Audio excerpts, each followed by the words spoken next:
லைஃப்ல எப்படி இருக்கான்னு பார்க்க போறோம். வாங்க ஃப்ரெண்ட்ஸ் பார்க்கலாம். எப்படி இருந்தனா எப்படி ஆயிட்டேன்.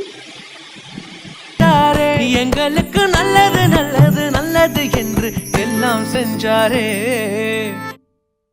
யாரும் மதிக்காத எங்களை மனசுல வச்சாரே. அழகா நெஞ்சில தூக்கி வச்சாரே.